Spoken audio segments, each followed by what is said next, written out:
Okay, so today we're talking about what happens when we transform functions. Namely, we're going to talk about transforming linear functions because that's what we're talking about in this 9 weeks. But here's a little paper. You should download it, print it off, and if I were you, I'd cut it out and tape it in your notebook because it's going to be pretty useful. All right. Um, this is going to help us when we talk about the examples we do in the next worksheet. We're going to go over these problems and use this paper a lot for this. All right. So the helpful thing you could do right away is sort of divide this in half. You come down through here, and the stuff on the left are things that you're going to do to the output, and I would write that above that those two boxes. The stuff on the right are things that you're going to do to the input.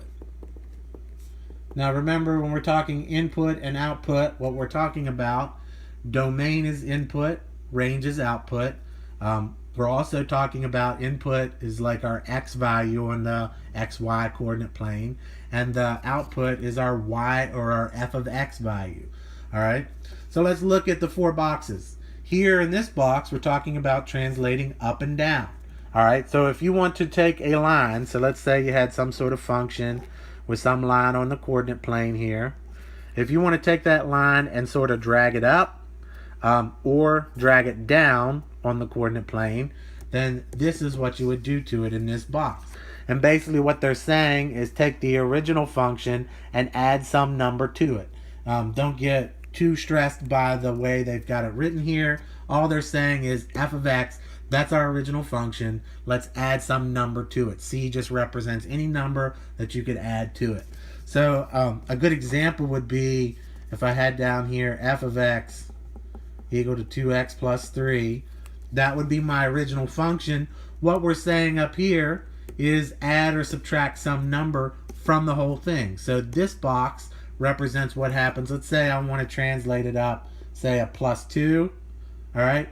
I would take this whole function, 2x plus 3, and I would just add 2 to the end of it like that. That's what they're saying. If I wanted to do minus 2, I would just do a minus 2 on the end there.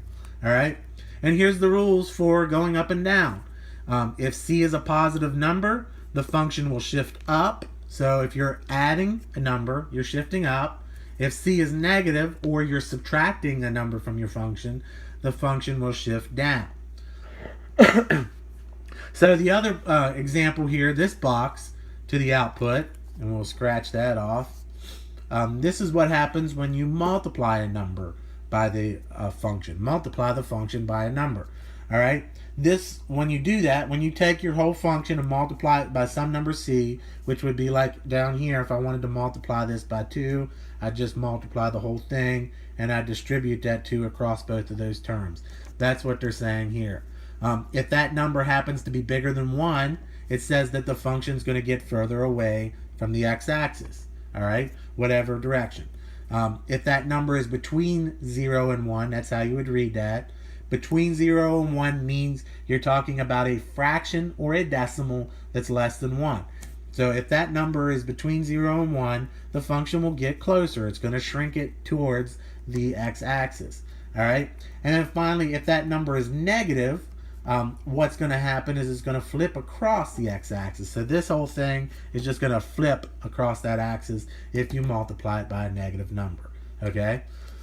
So those are the two that happen to the output. Now let's look at what happens when we do it to the input. So let's put our little function over here. F of x is equal to 2x plus 3. All right? Look at the first box. If I want to move my function left or right on the x and y axis, in other words, if I want to shift it left or shift this line right, these are the things that I can do to it. I'm going to do it to my input. Notice the difference in the way it's written. Here, I'm taking my original function and adding some number to it. And here, what you're doing is you're taking just the x part of your function and adding some number there. All right? So what that looks like, let's say I want to shift to the left 2 points. So if you look here, if c is positive, it shifts to the left, so that would be a plus 2. All right? So basically what I'm saying is instead of just putting that plus 2 on the end like we did over here, what you do on this side is you take out the x entirely and you put in like this. If I'm going to plus 2 here, I'll say, well, I'm going to take my x and plus 2 just to the x. All right, and everything else about my function is going to stay the same. So in that case then, to simplify this, you would have to multiply this 2 across both of those, 2x. 2 times 2 would be 4, and then their plus 3 comes along for the ride. To further simplify that, you would add these two numbers together, 2x plus 7. This would be my new function. All right, 2x plus 7. That's what they're saying up here. The same thing happens if c is negative. That means if you're subtracting, it's going to shift your function to the left. So if I wanted to subtract, I would take out the plus and put in a minus there and do the same thing.